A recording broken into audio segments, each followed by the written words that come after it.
RuneScape Dragonwilds is an open-world survival craft game.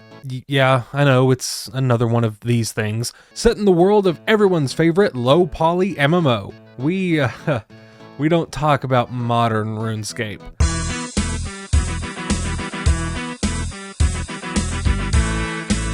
Jagex has had their hand in a number of games which have mostly just been massive failures, RS3 included, depending on who you ask. Obviously, RuneScape is their biggest cash cow, as well as being their only successful game. I guess they did help publish Melvor Idol, which is basically just old school RuneScape with even less gameplay. And I was shocked as all hell to find out that they published Scum as well. This may just be me, but a game where you can chug back a bottle of vegetable oil and diarrhea all over the floor just seemed a little outside of Jagex's range of interests. When I saw that Jagex was making a new game, I was a little apprehensive to buy it given their less than stellar track record. But when I saw that it was a RuneScape game, I did get a little more interested. Mainly because they only seem to know how to make RuneScape games, so how could this one fail? But in all seriousness, the possibility of a RuneScape-esque game in a modern shell really did fascinate me, and I'm far from the biggest RuneScape fan on the planet. But I've spent my fair share of time in Gielinor in the past, and not to brag, but I do have level 99 fire making, thank you very much. Shout out to my boy Todd for carrying me through that. Thanks to my defective ADHD brain, I've bounced between a lot of different MMOs in my time, but one thing I've always appreciated about RuneScape in particular was just how chill the game was. Clicking on the same 2 fruit stalls for 5 hours, watching your XP slowly go up and up is legitimately peak gaming. There are few things I love more in games than watching a number go up. That's why Cookie Clicker is literally the best game ever made. Now, RuneScape's actual gameplay does leave a little bit to be desired to me personally. I know there are gamers out there that can click squares and tick manipulate like absolute gods, but I've always found RuneScape's combat, especially old school RuneScape, to be a little too janky for my taste. I knew right from the get-go that Dragonwilds was a survival craft game first and foremost, but I was hoping that this game would kind of pick up on some of the progression and RPG elements that I enjoyed from RuneScape proper, and I was also hoping that it would modernize on some of the more dial-up core gameplay elements that the originals are known for. Even though I did just say I enjoyed how basic RuneScape can be, there are times I'd much rather actually chop down the tree with an axe rather than click on it once every 6 minutes. Even if it is annoying as all hell to chase these logs as they slowly roll away from you. I don't know why the developers had to put every damn tree on some kind of an incline. To some degree, Dragonwilds actually revolutionizes the tried and true RuneScape formula, albeit to an extremely small extent. Being a RuneScape game, Dragonwilds has a selection of skills that you can spend your time grinding out just like the original. This was my main draw to the game in the first place. I desperately wanted a game with a massive stat grind that I could poop sock for hours on end. Go to the bathroom! You're yourself! Not yet. And even though Dragonwilds does mix things up from the OG, I wouldn't have been opposed if they kept the low poly crust of OSRS or even the art style of RS3. Because, honestly, this is one of the most made-in-a-boardroom corpo trash art styles I have ever seen in a video game. Everything just looks so plasticky, and for some reason, the whole game has this weird blur filter on it that just adds nothing to the art style, and it looks like somebody smeared Vaseline on the camera.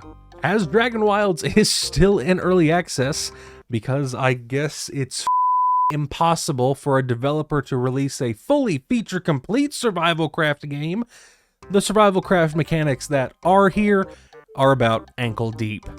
But it's got all of the staple mechanics you'd come to expect from a game of this type.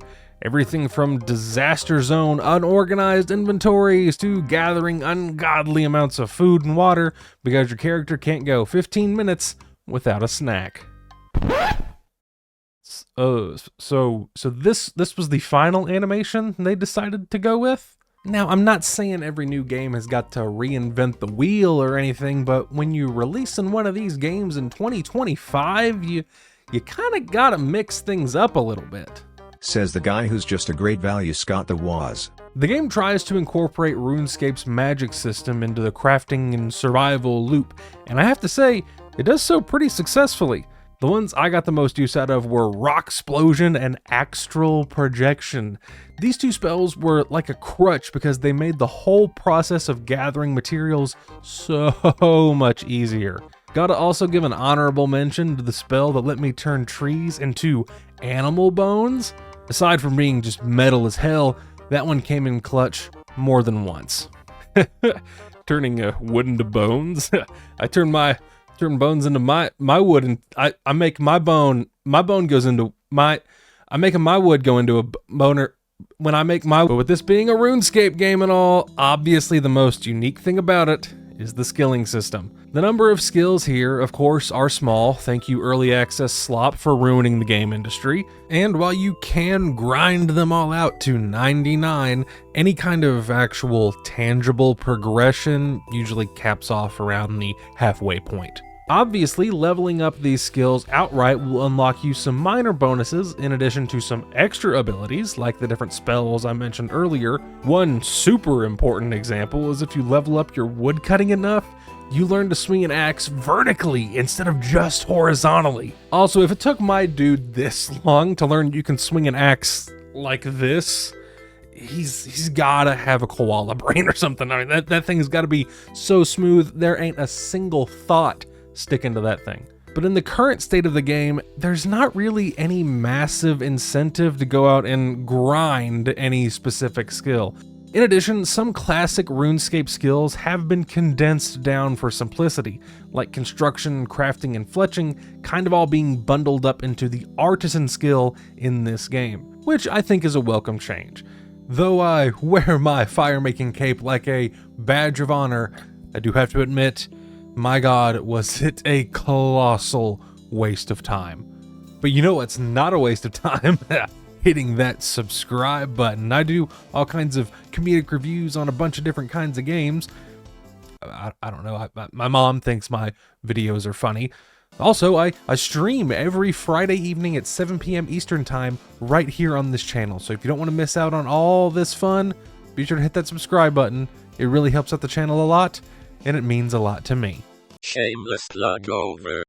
Even with the shortcomings to the skilling system, just having XP numbers on your screen and seeing a number go up is such a massive dopamine hit that really helped to curb a lot of the tedium that comes with survival craft games like this. Now, if we could just get some Subway Surfers gameplay, maybe a couple slime sensory videos, and oh, we cannot forget the Family Guy funny moments. Oh, yeah, if we get those up in here, this game would be Kino. It just sucks that the carrot on a stick of watching XP numbers go up doesn't really help with the rest of the issues that this game has. Now if you could find a way to make up for everything wrong with your videos. Outside of surviving and crafting, the game leans very heavily into its combat system, and it makes this very apparent. Because every animal, no matter how cute or innocent, will try to slap you around like a drunk redneck in an Applebee's. Like these munchkins. They're just little fellas, but believe you me, give them the opportunity and they will stomp your ass into a mud hole. And don't get me started on the cows. You want some fresh beef? You're gonna have to put up a fight. I think these cows are just out for revenge for all the years people have been splashing Windstrike on their cousins in Lumbridge. Combat is extremely deliberate and, much to my personal distaste, very Souls-like inspired. I know, I've heard it all before. Look at the giant man baby who thinks Souls games are too hard. Yeah, whatever. I just kind of prefer my combat in my games to not feel like and be a little bit more than just rolling around enemies for 5 minutes waiting for them to attack you. But I'll give credit where credit's due with this game. It's honestly way better than the click slop of the original.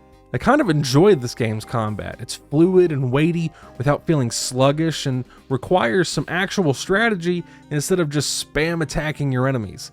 That said, the game's entire combat system utterly falls apart when you fight more than 2 enemies at once. Enemies will swarm all over you like soccer moms do a spilled bottle of Xanax, and it makes combat devolve from an actual battle to, like I just mentioned, you doing nothing but dodging and running away from enemy attacks. Every action you take, from attacking to dodging to blocking, drains some of your stamina, and when you're fighting bigger groups, you'll be dodging so much you'll literally never have enough stamina to actually fight back. And the game pushes you into fighting big groups of enemies like this multiple times.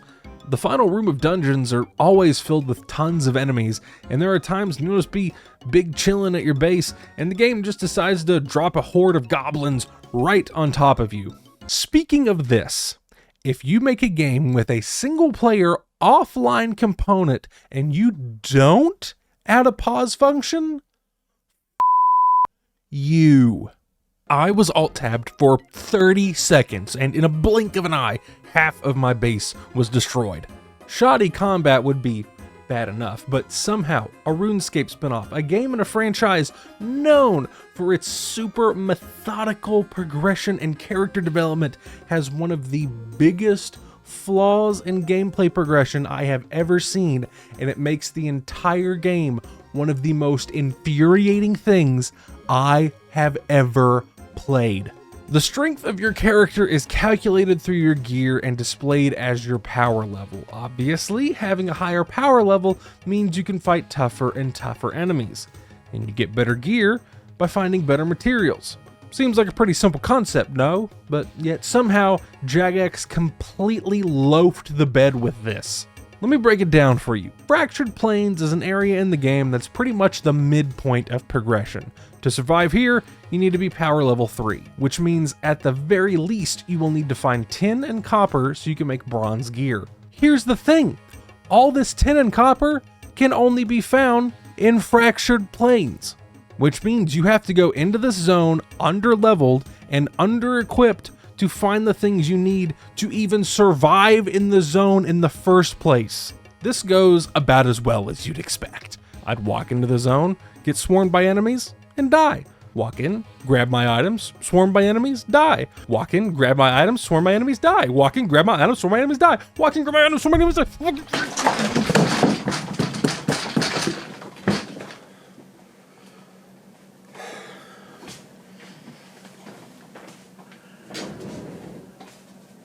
Sorry. I rammed my head against this wall for nearly 20 minutes before I just gave up. I could literally do nothing except die because I had none of the gear I needed. It turned what was a moderately fun enough game into one of the biggest chunks of scrote hair I have ever had the misfortune to play. Call it a skill issue or whatever, I really don't care. I can take the ego hit of being bad at video games, but what kind of brain-dead developer would do this? Why would you put the stuff I need to survive in a specific area and make me be too low level to get the stuff to survive in that area? Like, just make it make sense! If I can be completely frank for just a second, I really don't know why Jagex made this game. Actually, yeah, I do, of course. Money. These kinds of games had their peak like 10 years ago. It really feels like Jagex was just chasing an outdated trend and then had the genius thought of, hey, we could slap the RuneScape name on this and then charge like $10 more for it. It barely does anything to draw in hardcore RuneScape fans, and so many other games do the survival craft style better that Dragonwilds really doesn't have any way to justify its existence. But with all of Dragonwilds' many flaws, I'm still gonna hold out some hope for this game.